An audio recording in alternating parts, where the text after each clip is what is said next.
বাহ, আমি আজকে চাকরি ইন্টারভিউ দিতে যাইতেছি। সারা জীবনে ঝালমুড়ি বেচে আমার লেখাপড়া করাইছে, এই ঋণ আমি কেমনে শোধ করবো? কিন্তু আমি এতটুকু জানি, আমি এখন সংসারের হাল ধরতে চাই। দোয়া করো আব্বা, চাকরিটা হয় আমার। বাবা রে, তুই আমার একমাত্র সন্তান, তোর লাগে দোয়া করবি না কালে করবো।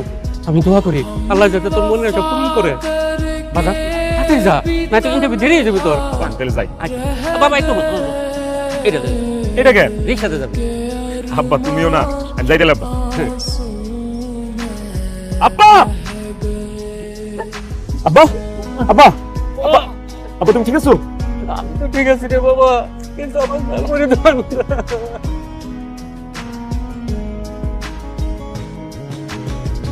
থ্যাঙ্কস গড আমার গাড়ির কিছু হয় নাই। এই ছোট লোকের বাচ্চা, রাস্তার পাশে দাঁড়িয়ে কেউ এভাবে ঝালমুড়ি বিক্রি করে? আমার গাড়ির যদি কিছু হয়ে যেত, তোদের মতো ছোট লোকদের শরীরের রক্ত মাংস বিক্রি করে তো আমার একটা গাড়ির চাকার দাম হবে না। আর যদি কোনোদিন দেখি রাস্তার পাশে দাঁড়িয়ে এভাবে ঝালমুড়ি বিক্রি করিস, একদম জানে মেরে দেব।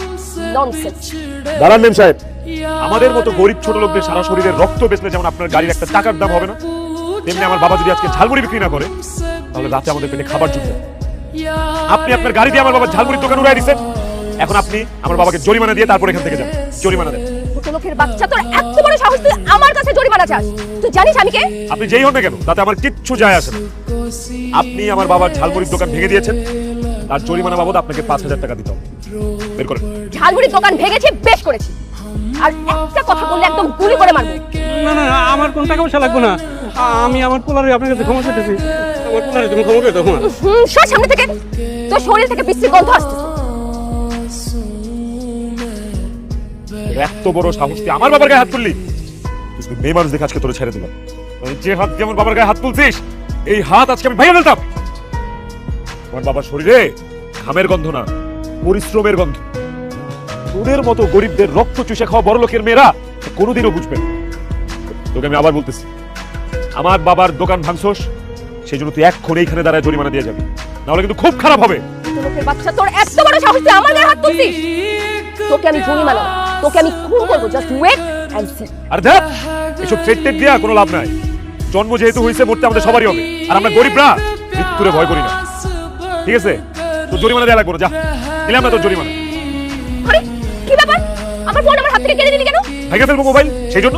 মানে মানে খুব সিম্পল, তুই যেমনি আমার বাবার দোকান ভাঙছস, তোর ফোনটা আমি এখন এইভাবে আছাড় মেরে ঘুরে ঘুরে করে ভেঙে ফেলবো। না, আমার ফোন ভেঙো না। দেখো, আমার ফোনে অনেক জরুরি ডকুমেন্ট আর নাম্বার আছে। ঠিক আছে, তোমার জরিমানার টাকা আমি দিচ্ছি। 5,000 টাকা আছে, এই টাকাটা রাখো, আমার ফোন ফেরত দাও। গুড। এইবার আমার বাবার সাথে যদি বেয়াদবি করছিস, সেটার জন্য ক্ষমা চাই। ইম্পসিবল, এই লোকের কাছে আমি কোনোদিনই ক্ষমা চাবো না। কি বললি? না না, আমার কাছে ক্ষমা চাওয়া লাগবে না। তুই মোবাইল ফেরত দে। না না বাবা, ও তোমার সাথে বেয়াদবি করছে। ও যতক্ষণ তোমার কাছে ক্ষমা না চাবে, ততক্ষণ পর্যন্ত এই মোবাইল ওর আমি দিব না। এই দাঁড়াচ্ছিস কেন?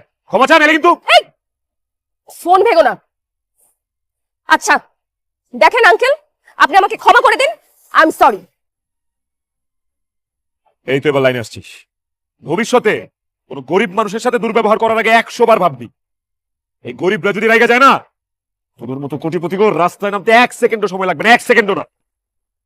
চলো বাবা।